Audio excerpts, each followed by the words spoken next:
Maka Nabi menyebutkan sebagian kecil saja dari tanda-tanda akan terjadinya hari kiamat.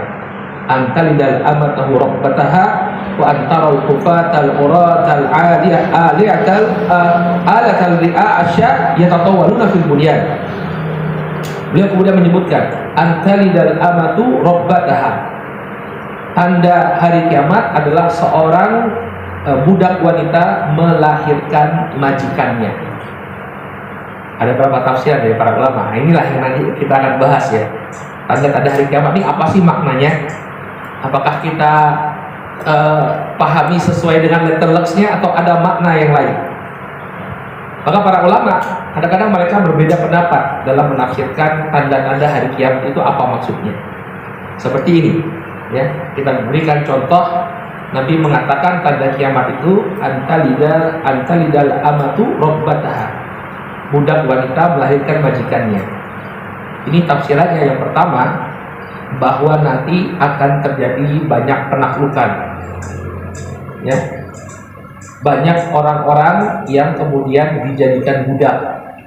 Setelah bangsanya diperangi, maka wanita-wanita dari bangsa tersebut dijadikan budak, lalu kemudian digauli oleh tuannya, lalu melahirkan anak laki-laki, ya, atau anak laki-laki atau perempuan, yang otomatis ya anak laki-laki dan anak perempuan tadi statusnya sama seperti bapaknya. Sehingga apa? Seorang budak melahirkan majikannya. Kenapa? Karena anaknya tadi statusnya sama seperti bapaknya, sedangkan ibunya statusnya sama seperti sebelumnya, yakni budak. Ya, cuma dalam Islam ada aturan, kalau seorang budak wanita sudah digauli oleh tuannya dan melahirkan anak, itu tidak boleh dijual. Statusnya naik dari budak biasa menjadi umul walad. Ya, umul walad itu artinya ibu dari anak majikan. Itu yang terjadi di banyak kekhilafan ya. Kalau ibu tahu harim, konsep harim ya. Jadi raja-raja Turki itu mereka punya budak-budak wanita dari Eropa. Nah, budak-budak wanita inilah yang kemudian melahirkan anak untuk raja-raja tersebut. Bukan hanya Turki ya, di kekhilafan Abbasiyah juga seperti itu. Maka nanti akan banyak penaklukan sehingga banyak wanita jadi budak, lalu dia disetujui oleh majikannya dan melahirkan anak-anak dari persetubuhan tersebut. Atau makna yang kedua, tafsiran yang kedua, yaitu banyaknya perbuatan durhaka kepada para ibu. Ya, jadi ibu yang harusnya dihormati, ibu yang harusnya dimuliakan, itu diperlakukan seperti pembantu. Nah, ini sering terjadi nggak? Iya. Sering ya. Kadang ibu-ibu ya udah mau istirahat ya disuruh ngomong cucunya ya, suruh bersihin rumah, tinggalkan rumah dalam keadaan berantakan, ibunya yang beresin. Ini tafsiran yang kedua, bahwa apa? Ibu-ibu tidak lagi mendapatkan kedudukan yang terhormat, tapi diperlakukan seperti layaknya seorang pembantu. Kemudian Nabi SAW juga mengatakan wa antara al-kufat al-urat al-a'lah ri'a asya yatatawaluna fil bunyan. Engkau melihat orang-orang yang tidak beralas kaki, ya, tidak beralas kaki, kemudian dia miskin, ya, miskin dan tidak berpakaian, ya. Ri'a asya, dan profesinya adalah pengembala kambing, yatatawaluna fil bunyan. Ya, mereka berlomba-lomba untuk meninggikan bangunan. Para ulama dalam syarah mereka dalam terhadap hadis ini mengatakan yang dimaksud dengan orang yang tidak berpakaian, tidak beralas kaki dan pekerjaannya adalah mengembala kambing adalah orang-orang Arab.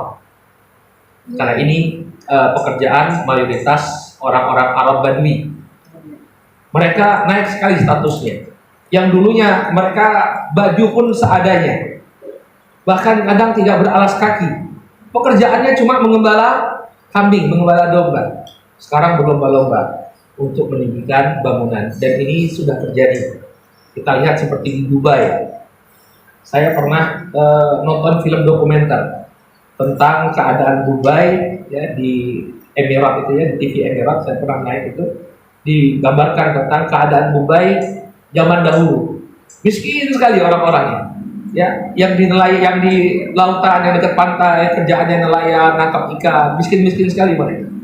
Yang agak kaya ya, para pencari mutiara, mereka mencari mutiara ya lumayan gitu. Tapi rata-rata miskin. Tapi coba sekalian kita lihat Dubai. Ada orang yang mencoba membandingkan Dubai tahun 70-an dengan Dubai sekarang, jauh berbeda. Dulu ada satu gedung Toyota jual mobil. Ya, sekarang gedung Toyota itu dan seperti kotak korek api dibandingkan dengan gedung-gedung lain yang tinggi, ya. Maka kemudian orang tersebut pun pergi, lalu Nabi mengatakan kepada Umar, ya, wahai Umar, tahukah engkau siapa laki-laki tadi? Umar mengatakan Allah wa Rasuluhu a'lam, Allah dan Rasulnya lah yang mengetahui. Maka kemudian kata Nabi, ada Jibril atakum yu'allimukum dinakum. Yang baru datang tadi adalah Jibril, datang kepada kalian untuk mengajarkan kepada kalian tentang agama kalian. Maka perkara tentang hari kiamat ini sangat penting untuk diketahui oleh seorang muslim. Kita lihat bahwa hari kiamat merupakan salah satu dari rukun iman. Iman kepada hari kiamat adalah salah satu dari rukun iman, dan salah satu pertanyaan yang ditanyakan oleh Jibril alaihissalam kepada Rasulullah adalah tentang tanda-tandanya. Maka hendaknya kita bersemangat dalam mempelajari tanda-tanda hari kiamat ini. Kenapa? Karena kalau kita lihat ya, sekian banyak dalil di dalam Al-Quran yang berbicara tentang hari kiamat, terutama di ayat-ayat Makkiyah, surat-surat Makkiyah maksud saya. Di surat-surat Makkiyah, surat-surat yang diturunkan kepada Rasul SAW sebelum beliau hijrah ke kota Madinah, itu banyak sekali yang berbicara tentang hari kiamat. Dan memang Allah Subhanahu wa taala memerintahkan kepada Nabi SAW, salah satunya adalah mengingatkan tentang datangnya hari kiamat. Ibu bisa lihat dalam surat Maryam ayat ke-39. Wa anzirhum yaumal hasrah idh qudiyal amru ya wa hum fi ghaflatin wa hum la yu'minun.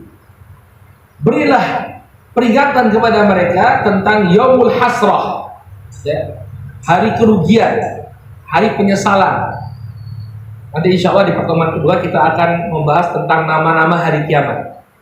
Jadi dalam Al-Quran itu ada sekitar 19 atau 20 nama hari kiamat. Banyak sekali nama-nama hari kiamat. Idh qudiyal amru wa hum fi ghaflatin wa hum la yu'minun. Ketika segala perkara telah diputuskan, dalam keadaan mereka lalai dan tidak beriman. Jadi hati-hati kalian. Kalau terjadi hari kiamat dalam keadaan kalian lalai dan tidak beriman, maka kalian akan mendapatkan kerugian yang sangat besar. Nah, ayat ini menunjukkan perintah Allah Subhanahu wa taala ya tentang kedatangan hari kiamat. Jadi apa tujuannya Allah peringatkan tentang hari kiamat? Tujuannya agar kita merasa takut, mempersiapkan diri kita. Dan itu banyak sekali di dalam Al-Qur'an. Dalam surat Al-Hajj ya, yang pertama, Allah Subhanahu wa taala mengatakan, ya ayuhan nas ittaqu rabbakum inna zalzalatas sa'ah syai'un 'adzim. Wahai sekalian manusia, bertakwalah kalian kepada Rabb kalian. Sesungguhnya keguncangan hari kiamat itulah sesuatu yang sangat dahsyat. Diingatkan oleh Allah Subhanahu wa taala tentang kedatangan hari kiamat, agar kita benar-benar bersiap untuk menghadapi hari kiamat tersebut. Yang itu persiapannya. Ingat kisah ketika ada orang Badui datang kepada Rasul Shallallahu Alaihi Wasallam lalu bertanya, ya Rasulullah, mata sa'ah. Wahai Rasulullah, kapankah terjadi hari kiamat? Nabi tidak kemudian menjelaskan kapan terjadi hari kiamat karena beliau nggak tahu. Tapi beliau justru bertanya balik kepada orang tersebut, ma'atattalaha, apa yang kau persiapkan ya untuk menyambut kedatangan hari kiamat? Itu yang lebih penting. Makanya pembahasan tentang tanda-tanda hari kiamat ini menjadi penting agar kita benar-benar mempersiapkan diri kita. Karena kalau tiba-tiba sudah terjadi hari kiamat, maka kita termasuk orang-orang yang merugi.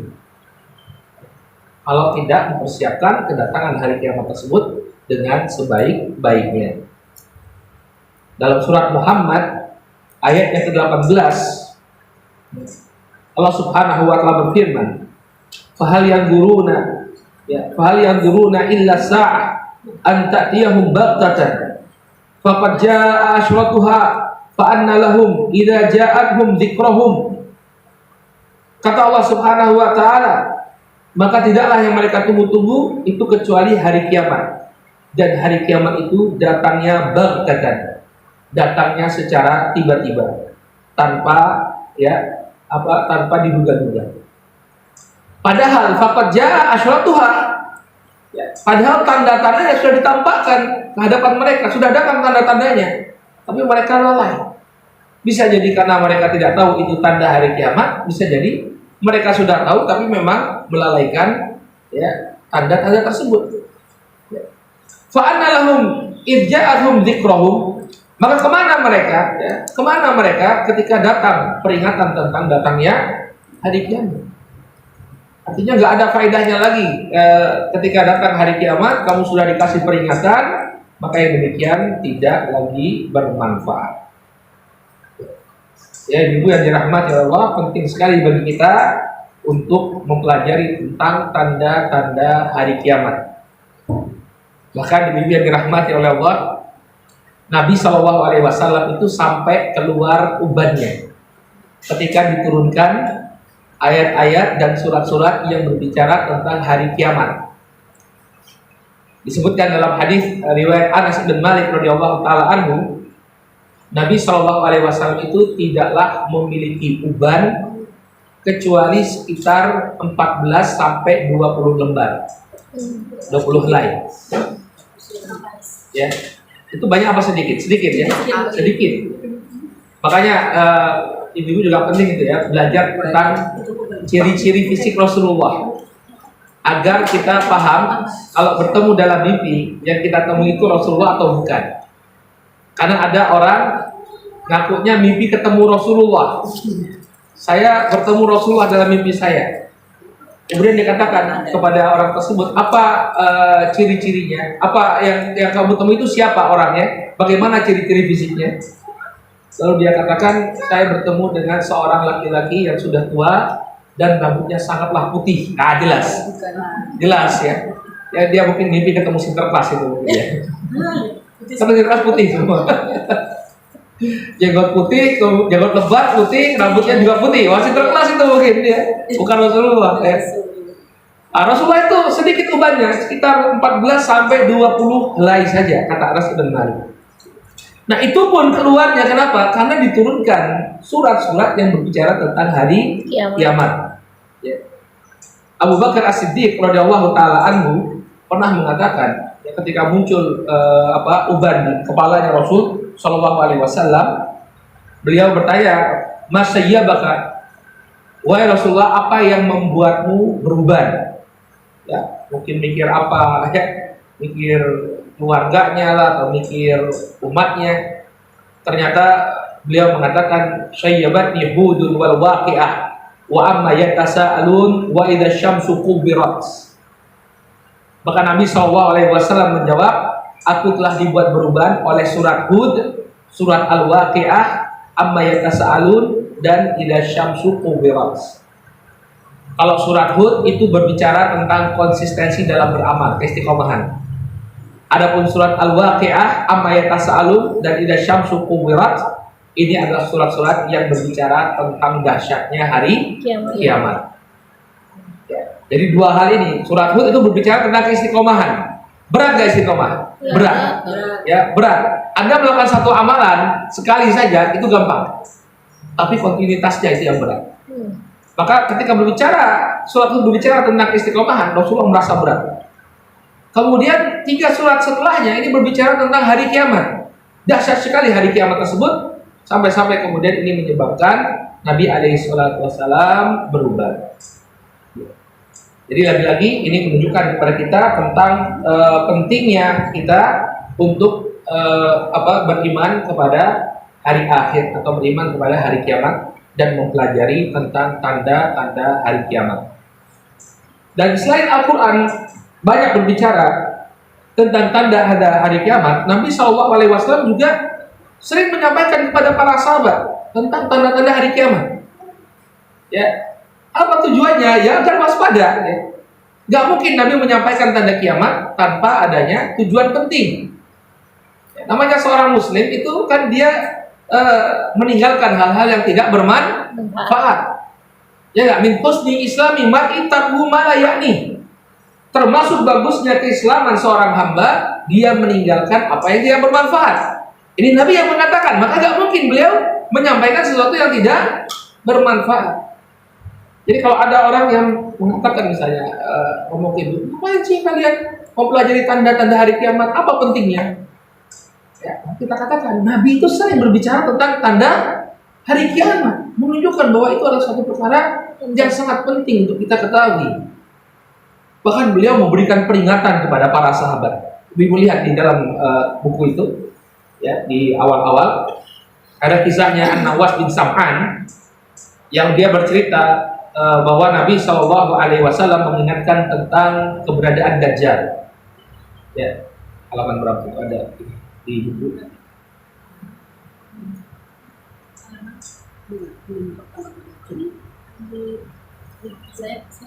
Ada nggak kisah Nawas di Mukadimah itu, masih di Mukadimah itu?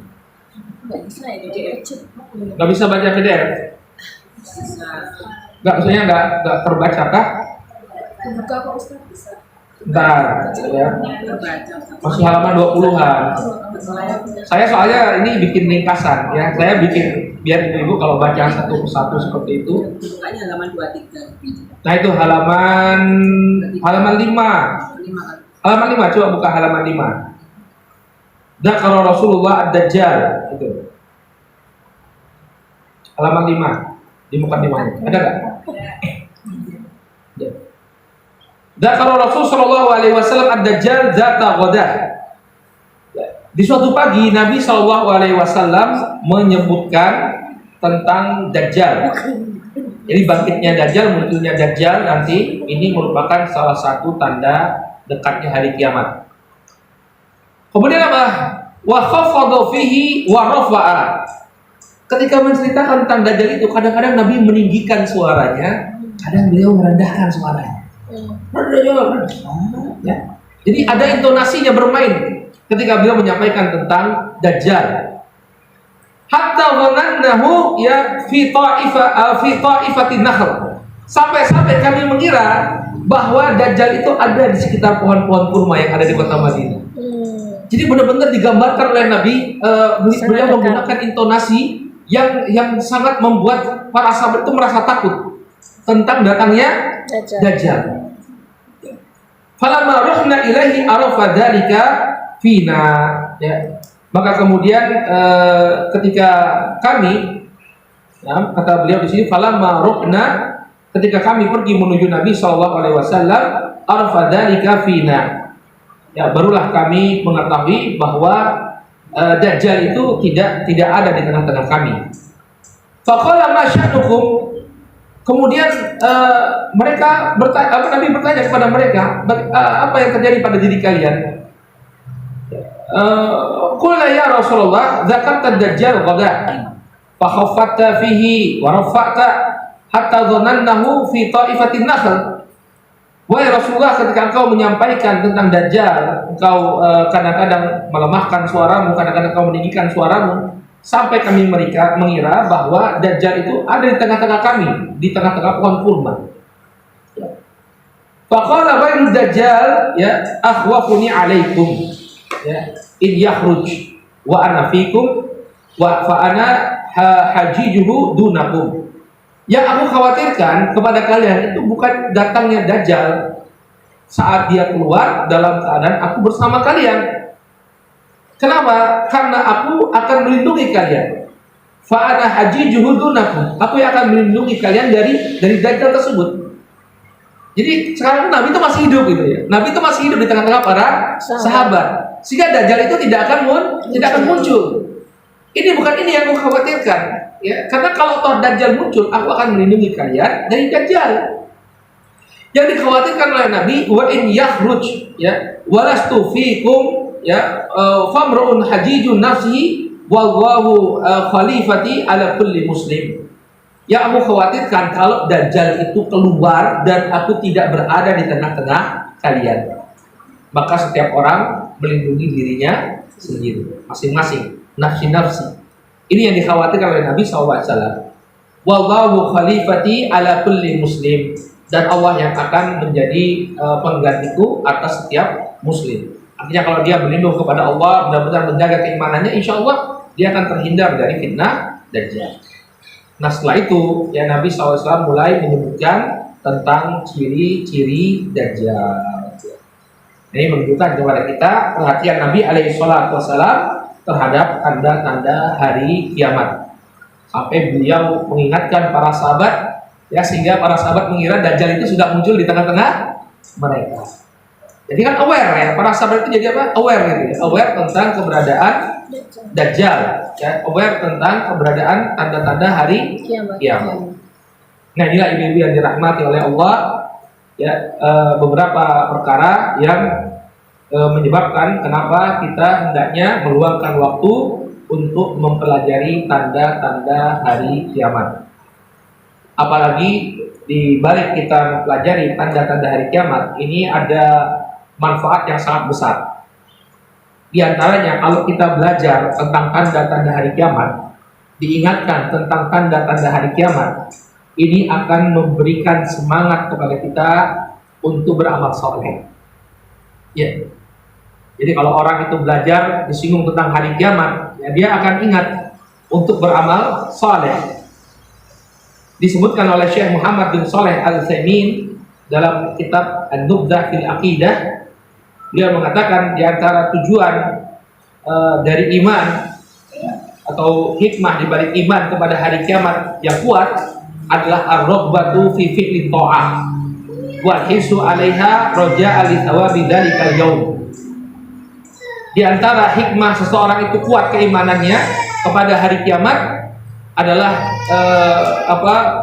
muncul semangat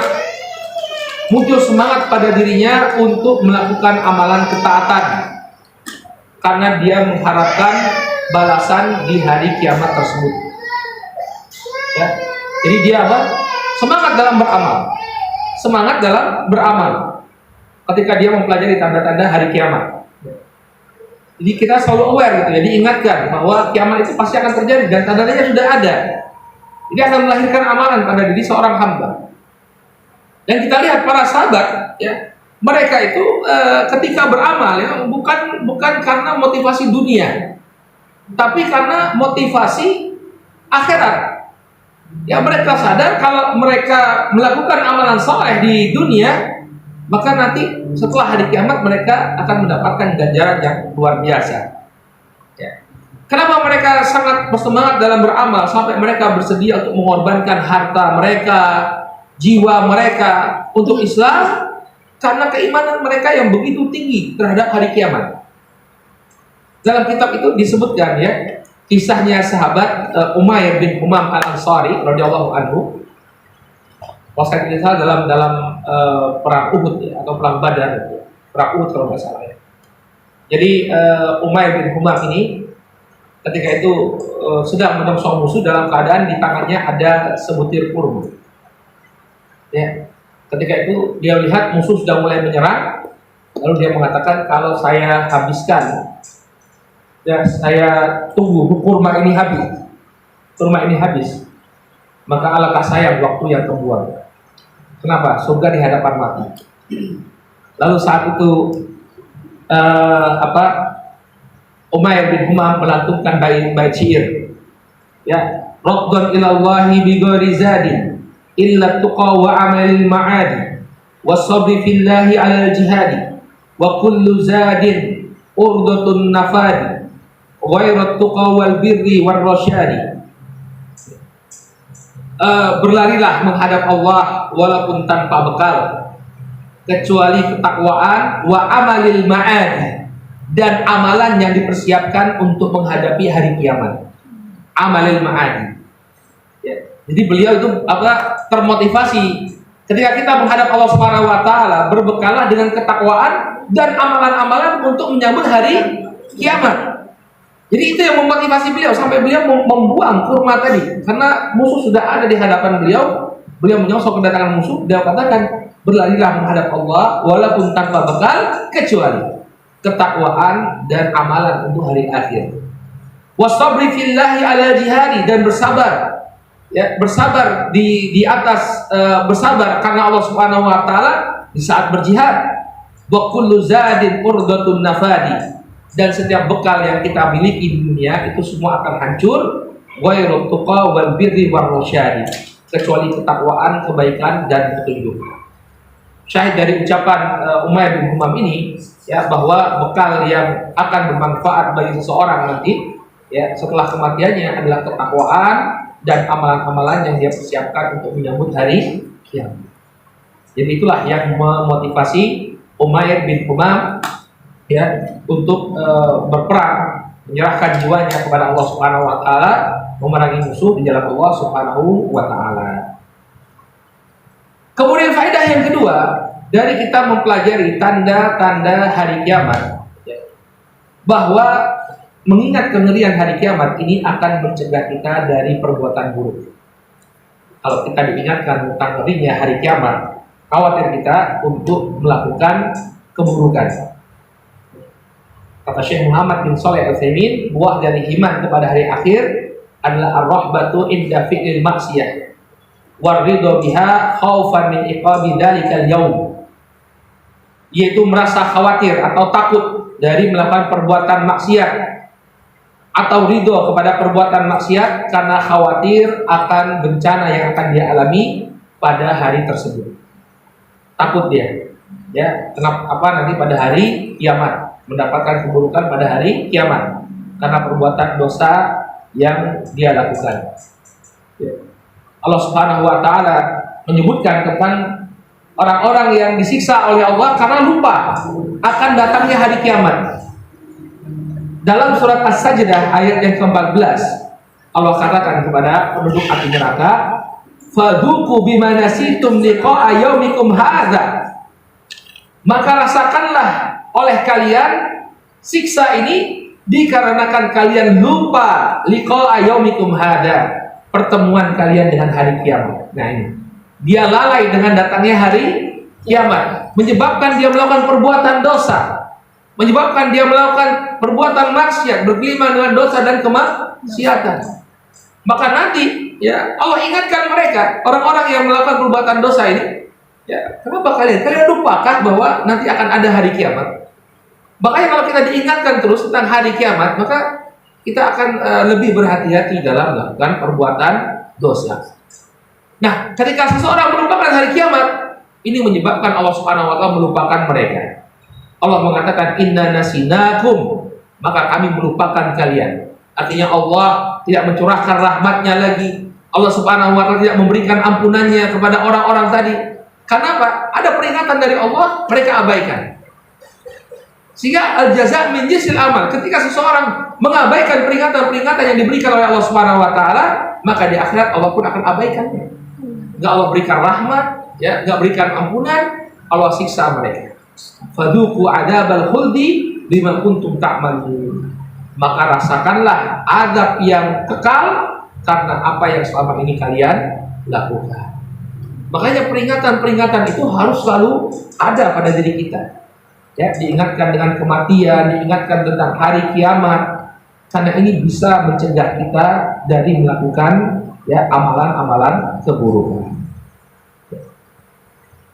Kemudian di antara faedah kita mempelajari tanda-tanda hari kiamat, ini akan membuat orang lebih mawas diri dan bertanggung jawab atas perbuatannya di dunia. Jadi nggak sembarangan kok, amanah, ya.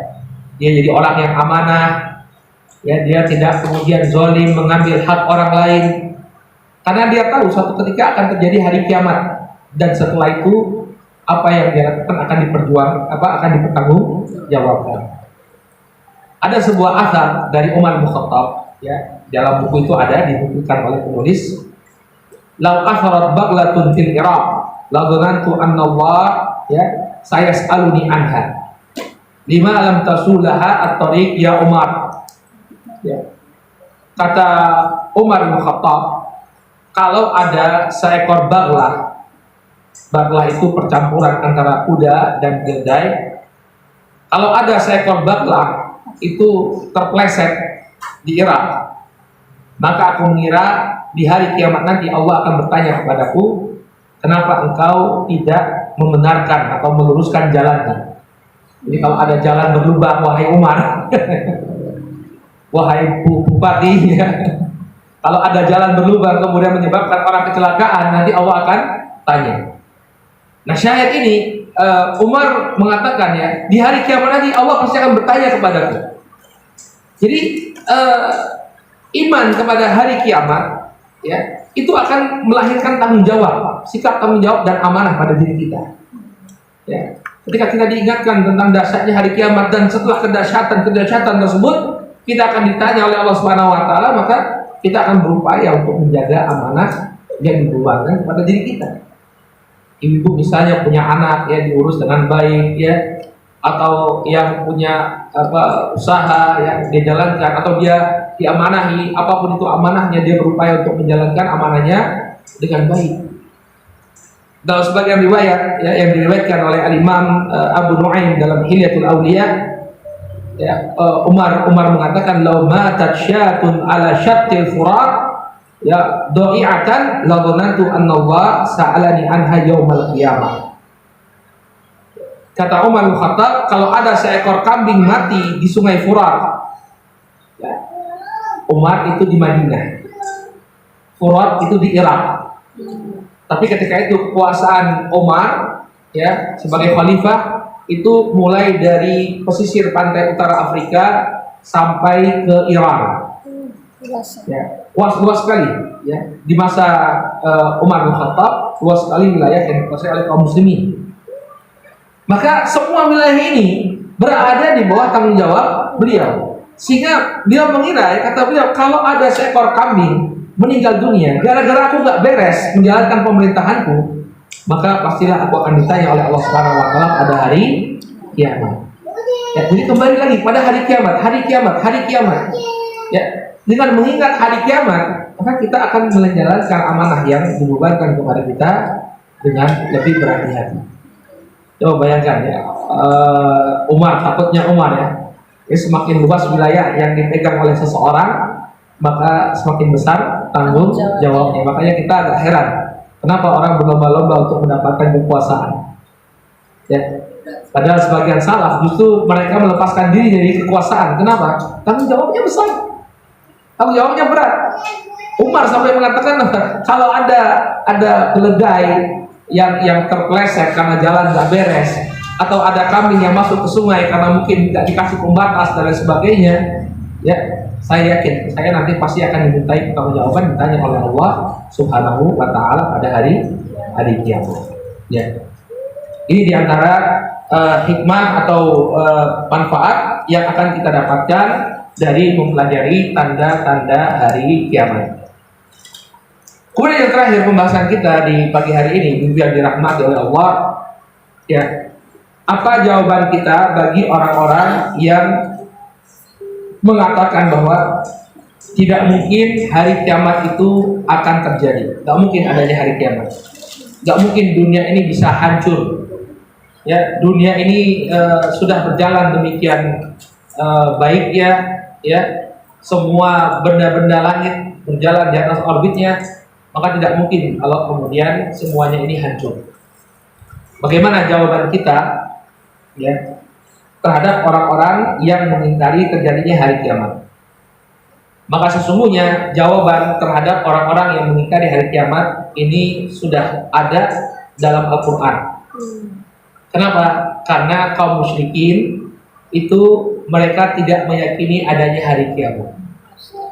Ya, di banyak ayat diungkapkan oleh Allah Subhanahu Wa Taala pengingkaran mereka terhadap hari kiamat. Bagaimana mungkin orang yang sudah mati kemudian terkubur dalam makamnya, sudah menjadi tulang belulang, kemudian akan dihidupkan kembali? Maka tentu ketika ada pengingkaran seperti ini, Nabi SAW diberikan wahyu oleh Allah, jawaban-jawaban untuk, ya, mengingkari pengingkaran mereka. Jadi untuk melawan pengingkaran kaum musyrikin.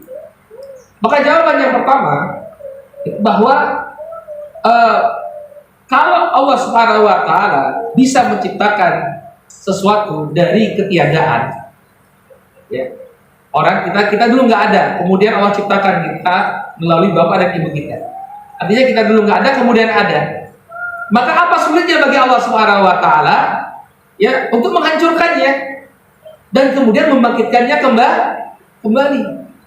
Kalau Anda dulu tidak ada, kemudian Allah adakan, maka tidak sulit bagi Allah untuk menghancurkan ciptaannya dan kemudian membangkitkan mereka kembali sebagaimana semula. Ini yang dijadikan jawaban oleh Allah Subhanahu wa taala ya dalam surat Al-Hajj ayat yang kelima. Ada dalam buku itu, coba dilihat ya, Al-Hajj ayat yang kelima. Ya kata Allah Subhanahu wa taala, ya ayuhan nas, in kuntum fi raibin minal ba'thi fa inna khalaqnakum min turab thumma min nutfatin thumma min 'alaqah thumma min mudghah ya thumma min mudghatin mukhallaqatin wa ghairi mukhallaqah. Wahai manusia, kalau kalian ragu tentang hari kebangkitan, maka sesungguhnya kami menciptakan kalian dari tanah, kemudian berubah menjadi ya nutfah, setetes mani, kemudian thumma min 'alaqah, kemudian berubah menjadi segumpal darah. Ya. 'Alaqah itu apa? Seperti lintah. Tahu lintah? Iya. Pacet. Nah, pacet. Ya, jadi ketika itu belum ada alat-alat untuk mengobservasi apa yang ada dalam rahim. Allah sudah mengkabarkan bahwa perkembangan manusia dalam janin ibunya itu nanti akan menjadi alaqah. Alaqah memang diterjemahkan di kita segumpal darah, tapi alaqah itu seperti lintah. Lintah itu kan juga isinya darah ya. Ya. Dan memang seperti itu pertumbuhan janin itu ya, dia akan seperti lintah di dalam rahim seorang wanita. Tsumma min mudghah. Kemudian dari segumpal darah kalian berubah menjadi segumpal daging yang sempurna penciptaannya dan yang sedang sempurna penciptaannya. Maka kalau Allah Subhanahu wa taala menciptakan kita dari sesuatu yang tidak ada ya, atau dari tanah, kemudian Allah jadikan sebagai makhluk yang sempurna, maka akan dengan sangat mudah ya Allah Subhanahu wa taala mengembalikannya. Ya Allah hancurkan dan kemudian Allah kembalikan. Dalam Al-Qur'an juga dalam surat Yasin ya, dalam surat Yasin Allah Subhanahu wa taala mengatakan wa daraba lana mathalan wa nasiya khalqahu. Qala man yuhyil idham wa hiya ramim. Qul yuhyiha alladhi ya ansha'aha awwala marrah wa huwa bikulli khalqin 'azim. Kemudian Allah Subhanahu wa taala membuat perumpamaan. Ya, ketika manusia lupa pada kejadiannya, dia mengatakan, siapakah yang menghidupkan tulang belulang yang sebelumnya telah hancur luluh? Maka dia mengatakan, maka katakanlah dia dihidupkan oleh Allah Subhanahu wa taala yang telah membangkitkannya ya untuk kali yang pertama. Artinya ketika seseorang sudah mati, hancur berantakan, dengan mudah Allah mengembalikannya. Sebagaimana Allah menciptakan untuk pertama kalinya, maka mengembalikannya pun Allah Subhanahu wa taala bisa untuk melakukannya kembali. Dan Allah mengetahui ya segala sesuatu tentang makhluknya. Kemudian bukti yang kedua bahwa hari kiamat itu sangat mungkin terjadi. Kita bisa lihat ya, ada suatu tempat, suatu area yang dahulunya hijau, rindang ya, tapi kemudian mati, entah itu karena ditambang atau karena digunduli ya, tapi kemudian daerah tersebut kembali subur ya, kembali subur. Artinya ada suatu tempat ya, suatu area yang dulunya sempat hijau rindang subur, kemudian mati, kemudian subur lagi ya. Kita bisa lihat misalnya kayak di sawah. Sawah itu kan pertama ditanam benihnya ya. Kemudian dia menghijau, kemudian dia berkembang, menguning, lalu dipanen. Habis dipanen apa? Dibakar, hancur. Tapi kemudian kan muncul lagi, ditanam lagi. Maka untuk suatu hal yang simpel seperti itu, bagi manusia juga bisa mereka melakukan. Mereka menghancurkan satu tempat, kemudian mereka hidupkan lagi. Kita tahu dalam prosedur penambangan itu ada namanya reboisasi. Ya, bekas-bekas tambang itu harus dikembalikan lagi hijaunya. Itu regulasinya pemerintah, walaupun kadang tidak dilaksanakan. Ya. Kalau kita tambang liar, tapi mereka punya kewajiban untuk mengembalikan kehijauan tempat-tempat yang dulu mereka tambang. Nah, tempat yang sudah mati itu bisa jadi hijau lagi. Yang buat siapa? manusia. Maka apa susahnya bagi Allah Subhanahu wa taala untuk menghancurkan sesuatu kemudian membuatnya kembali lagi. Sehingga ini adalah bukti yang menunjukkan bahwa hari kiamat itu adalah sesuatu yang sangat penting, yang sangat mudah bagi Allah Subhanahu wa taala. Dalam surat Al-Hajj Allah mengatakan, ya, wa taral arda hamidatan fa idza anzalna 'alaiha ma ihtazzat wa rabat wa anbatat min kulli zaujin bahij. Dan kalian bisa melihat, kau bisa melihat ada bumi yang kering. Lalu kami turunkan air di atas bumi tersebut, maka hiduplah bumi tersebut dan suburlah, dan dia tumbuhkan berbagai macam tumbuh-tumbuhan. Ya, jadi sangat mudah bagi Allah Subhanahu wa taala untuk menghancurkan sesuatu kemudian mengembalikannya kembali. Ya. Dan juga disebutkan bahwa Allah Subhanahu wa taala ketika menciptakan kita, ini yang menunjukkan bahwa hari kiamat itu sangat mungkin terjadi. Allah Subhanahu wa taala tidaklah menciptakan kita untuk hal yang sia-sia. Maka pasti akan ada pertanggungjawaban. Kapan pertanggungjawaban yang terjadi? Yaitu tadi setelah datangnya hari kiamat. Ya. Masa nggak ada batasnya kehidupan di dunia ini? Masih ada batasnya. Dan ketika batasnya itu tibalah, kita akan diperhitungkan amalan-amalannya dan akan mempertanggungjawabkan semua apa yang kita lakukan.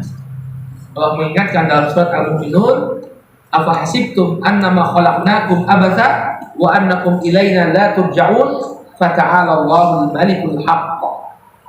Apakah kalian mengira bahwa kami ciptakan kalian secara sia-sia, begitu saja, cuma diciptakan begitu saja tanpa ada tujuan? Nah, wa annakum ilaina la turja'un, dan apakah kalian mengira bahwa kalian tidak akan dikembalikan kepada kami? Maka menghakimi Allah Subhanahu wa taala al-malikul haqq, raja yang sebenar-benarnya. Ya, artinya secara logis kita tahu ya, kita dalam bekerja saja ada pertanggungjawaban, mungkin LPG.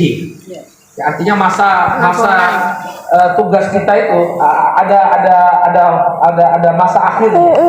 Ya, setelah tugas itu selesai kita bikin laporan. Ini dalam kehidupan kita sehari-hari.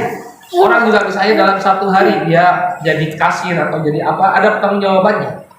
Ya, maka Allah menciptakan kita di sini, demikian juga ada pertanggungjawabannya. Jadi ada akhir masa kerjanya, ada pensiunnya. Dan kapan itu terjadi? Ya, yaitu pada hari kiamat. Tidak ada lagi manusia yang beramal, semuanya tinggal mempertanggungjawabkan amalannya. Ya.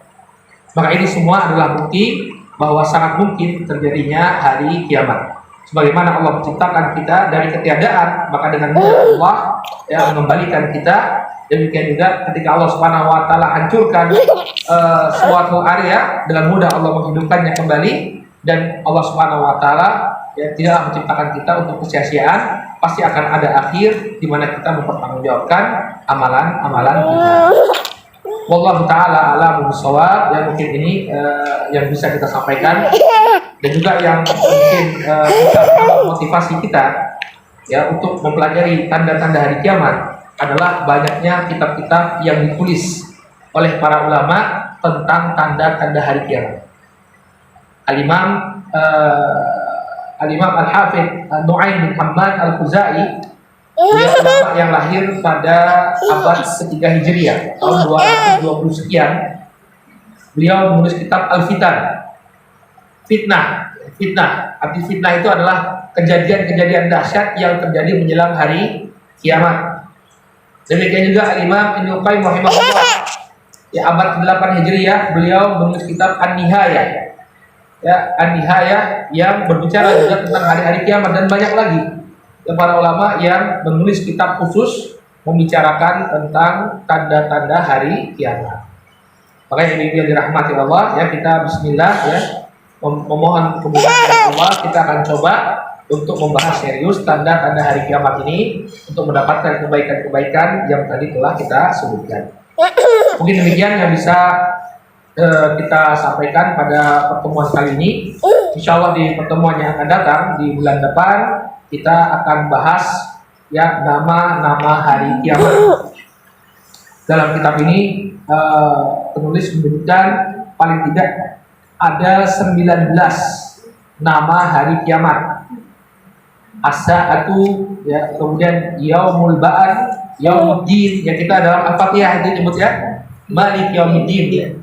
Malik Yaumiddin, raja yang menguasai hari pembalasan. Kenapa kiamat disebut Yaumiddin? Kemudian Yaumal Hasrah, Ad-Darul Akhirah, Yaumat Tanad, Darul Qarar, Yaumal Fasl, ya, hari pemisahan, Yaumal Jama', hari pengumpulan. Kenapa ini kok seakan-akan kontradiksi? Ada hari pemisahan, ada hari pengumpulan, dan itu merupakan nama dari hari yang sama, yaitu hari kiamat. Kemudian juga Yaumal Wa'id, hari ancaman, Yaumal Khulud, hari keabadian, Yaumal Khuruj, hari keluar, Al-Waqi'ah, sesuatu yang terjadi, Al-Haqqah, kemudian Al-Qari'ah. Al-Qari'ah pakai ain. Ya, Al-Qari'ah, bukan Al-Qari'ah. Ada yang salah ya, ngajar tafsir. Ya, hari kiamat itu Al-Qari'ah, artinya seorang wanita yang membaca. Itu pakai hamzah. Qari'ah. Qara'a yaqra'u, membaca. Al-Qari'ah itu artinya hari kiamat. Baik, ini insya Allah yang akan jadi pembahasan kita di pertemuan yang akan datang, nama-nama hari kiamat, dan kita akan bahas kenapa hari kiamat disebut dengan nama-nama tersebut. Wallahu taala a'lam bishawab. Kita cukupkan dulu sampai di sini. Mudah-mudahan yang disampaikan bermanfaat, dan mudah-mudahan Allah akan memberikan istiqomahan ya kepada kita semua. Insya Allah sebulan sekali, tidak berat ya, untuk menjadi pengingat kita di tengah kesibukan kita. Kita luangkan waktu untuk mengingat akhirat, ya, mengetahui tanda-tanda hari kiamat yang disebutkan dalam Al-Quran dan hadis-hadis Nabi Sallallahu Alaihi Wasallam. Baik, nanti kalau ada yang ditanyakan kami persilakan.